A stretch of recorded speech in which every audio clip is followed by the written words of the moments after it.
Hello, नमस्कार मैत्रिणींनो. कशा आहात तुम्ही सर्व? मस्त मजेत ना? आशा करते की मस्त मजेतच असाल. चला तर मी अनुराधा अनुज होममध्ये म्हणजेच माझ्या नवीन ब्लॉगमध्ये तुमचं मी परत एकदा मनापासून स्वागत करते. तर आत्ता सकाळचे म्हणजे नाश्त्याचा वगैरे टाईम आहे आणि आज नाश्त्यामध्ये ना अगदी मी उपमा बनवणार आहे. पण फक्त एकालाच पुरेल ना, असंच इतकाच उपमा बनवणार आहे. त्याच्यासाठी ना मी पहिला ॲक्च्युली रवा भाजायची विसरली होती आणि मी कढई गरम करायला ठेवली. तेल वगैरे घातलं की आता मी डायरेक्ट आता उपमा बनवायला घेईल.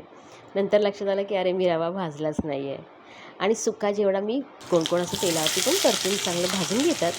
पण मी मोस्ट ऑफ ना सुका रवा भाजून घेते म्हणजे तो मस्त लवकर पण भाजला जातो आणि एवढं तेलामध्ये जसं कलर आपल्याला समजत नाही ना, तसा सुका भाजला ना की छान असा त्याचा कलर वगैरे पण समजतो. म्हणून मी अगदी पहिला सुका रवा भाजून घेते आणि नंतर मग फोडणीला घालते.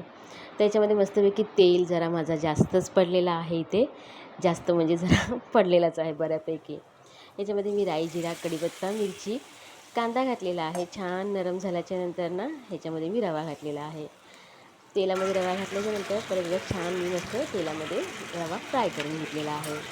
आता ह्याच्यामध्ये मी ना थोडंसं गरम पाणी घातलेलं आहे आणि त्याच्यानंतर मीठ घातलेलं आहे चवीप्रमाणे आणि थोडीशी किंचितशी अशी साखर घातलेली आहे. म्हणजे मला खूप आवडतं. अगदी पोहे, उपमा किंवा साबुदाण्याची खिचडी ह्याच्यामध्ये मी थोडीशी साखर घातली ना की त्याची टेस्ट आहे ना थोडीशी वेगळी लागते, छान टेस्ट लागते आणि ती टेस्ट मला आवडते ना, म्हणून मी ह्याच्यामध्ये थोडीशी अशी किंचितशी साखर घालते. झाकण ठेवून ठेवून मस्तपैकी माझा हा उपमा आता इथे छानसा मऊसूत असा शिजलेला आहे आणि ह्याच्यावरती मी आता मस्तपैकी भरपूर अशी कोथिंबीर घातलेली आहे आणि त्याच्या आधी ना थोडंसं ओलं खोबरं घातलेलं आहे आणि उपमा बघू शकता तुम्ही. फक्त हा एकाला म्हणजे भरपूर पेटभर अगदी खायचं असेल ना, नाश्ता करायचा असेल तर एकालाच पुरेल. पण ह्याच्यामध्ये आम्ही दोघांनी हा नाश्ता केलेला आहे, जसं काय मनोहरने आणि मी, असं म्हणजे दोघांनी हा नाश्ता केलेला आहे.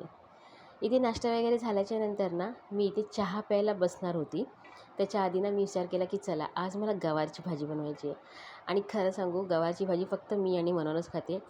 जसं गवारची भाजी बोलली ना तसं मुलांचं नाकतोंड एकदम मुरडून गेलेलं. सगळ्यात रोजच थोडी म्हणजे त्यांच्या पद्धतीने किंवा त्यांना जी आवडेल तशी भाजी. आणि आत्ताच्या हल्लीच्या मुलांना खरं सांगू अशा ह्या भाज्या आहेत ना अगदी मनापासून खातच नाही. खूप मागे लागून किंवा ओरडलं वगैरे ना तरच अगदी टेस्ट पण करायला मागत नाही ती लोकं. पण खूप बोलल्याच्या नंतर अगदी जरासं एक चमचा असं ती भाजी घेतात. पण माझ्या घरामध्ये दोघं पण भाजी, आयुष आणि मिताली दोघंही ही भाजी खात नाहीत.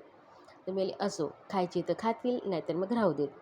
इथे मस्तपैकी ना मी भाजी साफ करता करता छान आज गुरुवार आहे ना त्यासाठी ते दत्तगुरूची मस्त गाणी लावलेली होती. स्वामींची गाणी असतात, महालक्ष्मीची गाणी लावलेली असतात, महालक्ष्मी स्तोत्र लावलेलं असतं. दर गुरुवारी हाच प्रोग्राम असतो.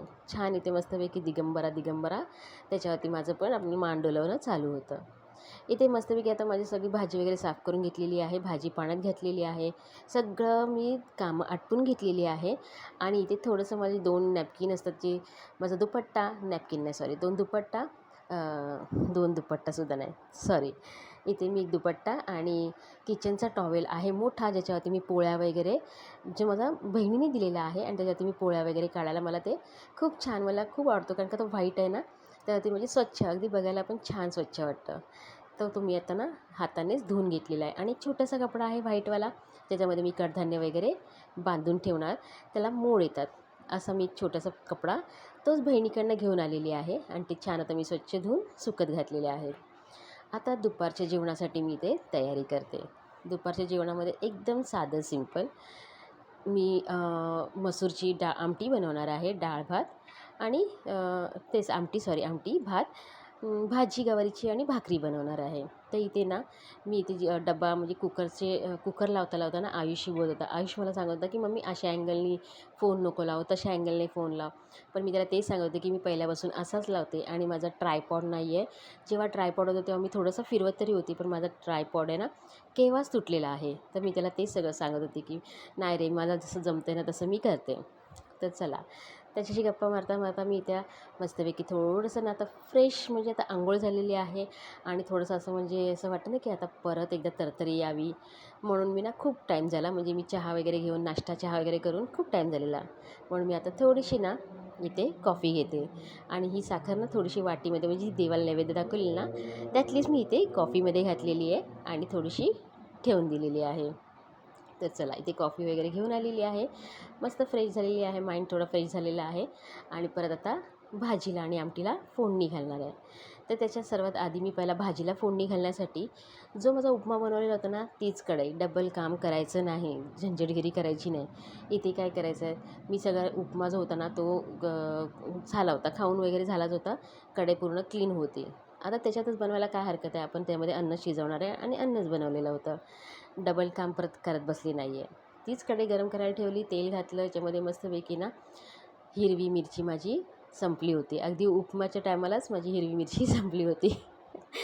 तर याच्यामध्ये मी आता जी आपली लवंगी मिरची असते ना, लालवाली सुकी मिरची ती घातलेली आहे. पहिला लसूण घातलेला आहे, नंतर त्याच्यानंतर लाल मिरची घातलेली आहे आणि एक बारीक असं चिरून लांब लांब उभा चिरून कांदा घातलेला आहे.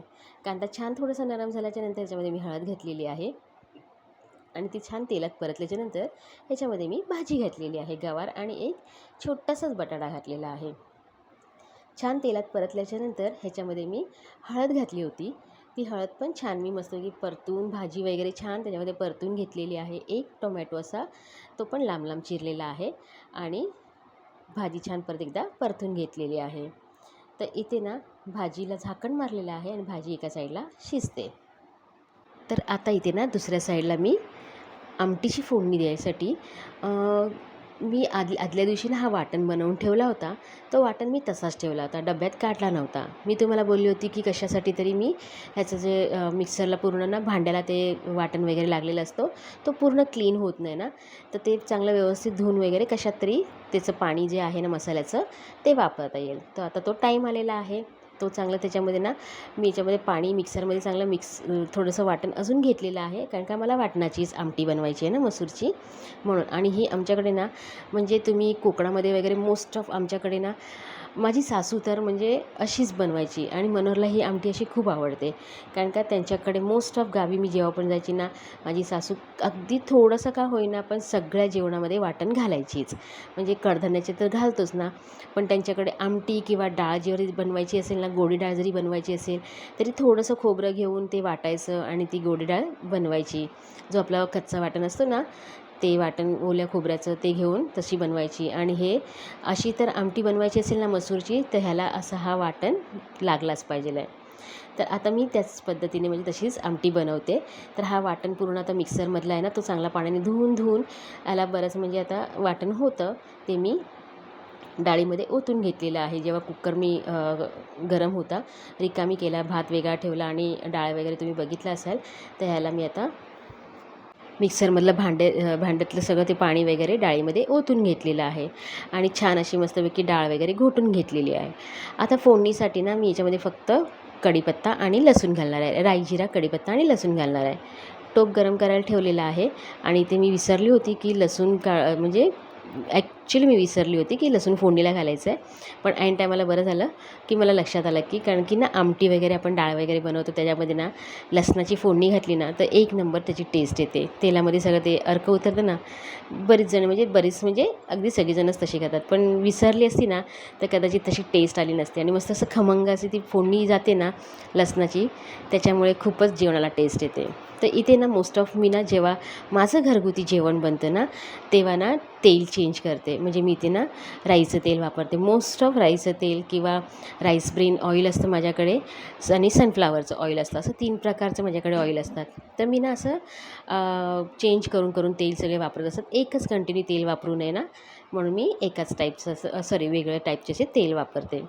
तर इथे तेल गरम झाल्याच्यानंतर जे राई जिरा कढीपत्ता आणि लसूण घातलेले आहे फोडणीला, मसाला आणि हळद घातलेला आहे, तिखट मसाला आणि हळद घातलेला आहे. छान मस्तपैकी तेलामध्ये मसाले परतल्याच्यानंतर ह्याच्यामध्ये मी जो वाटण घालून डाळ ठेवली होती ना ती फोडणीला घातलेली आहे. आणि जेव्हा मी याला फोडणी घातली ना तेव्हाच इतका मस्त त्याचा सुगंध आला ना, म्हणजे मी तुम्हाला बोलली ना की अशी छान अशी लसणाची फोडणी असेल ना तर डाळीला किंवा भाजीला वगैरे छान मस्त सुगंध येतो. तर इथे ही अशी डाळ ना आमच्या घरामध्ये खूप आवडली जाते आणि आयुषला पण अशी आमटी खूप आवडते. त्याच्यामध्ये आता ना फोडणी झाल्याच्या नंतर जेवढं मला अगदी पाणी लागणार आहे तेवढं पाणी घातलेलं आहे, चवीप्रमाणे मीठ घातलेलं आहे आता ह्या टायमाला. आणि डाळ छान अशी त्याला एक चांगले 2-3 कड येतील ना, म्हणून मी गॅसवर ठेवलेली आहे. आता इथे ना दुसऱ्या साईडला मस्तपैकी भाजी पण मी इथे परतते. भाजी अजिबात लागलेली नाही, याच्यामध्ये पाणी वगैरे काहीच घातलेलं नाही आहे.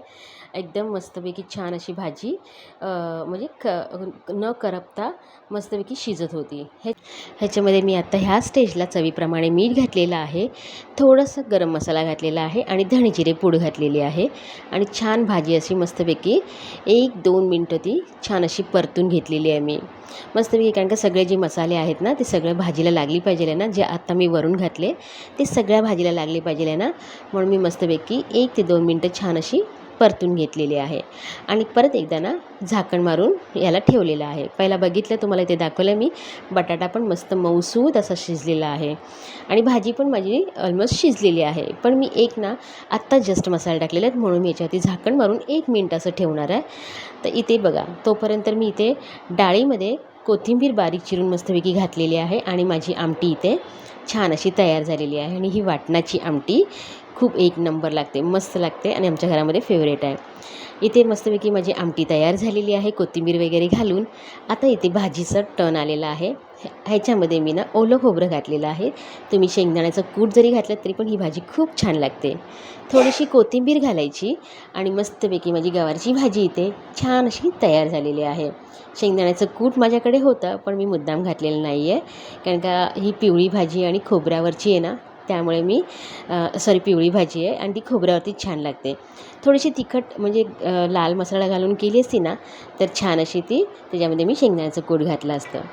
तर इथे छान मस्तपैकी माझी आमटी आणि भाजी तयार झालेली आहे आणि आत्ता टर्न आलेला आहे तो शेवटचा, म्हणजे मस्त इथे आता गवारीची भाजी केलेली आहे ना अशी सुक्की, त्याच्यामुळे ना इथे आता मस्तपैकी ज्वारीच्या भाकऱ्या भाजून घेतलेल्या आहेत. तर इथे नेहमीप्रमाणे माझ्या मस्तपैकी ज्वारीच्या भाकऱ्या तयार होत आहेत.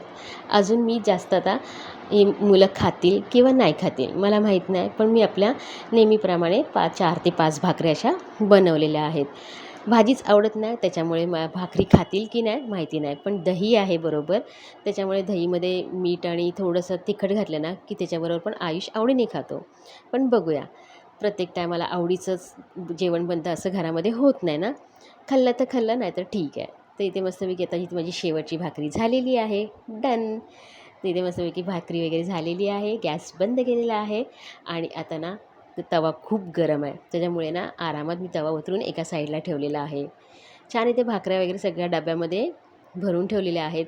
सगळं इकडचं जे जेवण वगैरे होतं ना, भाजी आणि आमटी वगैरे सगळं त्या प्लॅटफॉर्मवरती शिफ्ट केलेलं आहे आणि आत्ता शेवटचं काम म्हणजे जे नेहमीचंच असतं जेवण झाल्याच्यानंतर, नेहमीचंच असतं, सगळ्याच बायकांचं असतं, ते म्हणजे किचनचं क्लिनिंग. इथं भाकरी वगैरे भाजताना ना सगळं हा पूर्ण गॅसची शेगडी आहे ना, ते अगदी कोपऱ्याकोपऱ्यापर्यंत पीठ आपण थापल्याच्यानंतर जो टाकतो ना तव्यावरती, तेव्हा पीठ इतकं उडतं ना, त्यासाठी ना मला एवढा हा सगळं डबल खटाटोप चाललेला असतो. तर आता हे सगळं क्लिनिंग वगैरे करणार आणि जेवून मला लगेच आता निघायचं आहे ऑर्डरसाठी. तर इथे तेच माझी घाई चाललेली आहे की फटाफट सगळं आटपायचं आणि कामाला निघायचं आहे. तर चला, आता ही छान मस्तपैकी माझी शेगडी वगैरे मी क्लीन करून घेणार आहे. जेवढी भांडी वगैरे आहेत ना ती मी तशीच ठेवणार आहे, कारण का मिताली आज कॉलेजमधून येणार आहे लवकर आणि ती ऑफिसला जाणार नाही आहे. तर आजची दुपारची भांडीचं काम सगळं मितालीकडेच पडणार आहे, त्यामुळे मला आत्ता भांडीची सुट्टी आहे.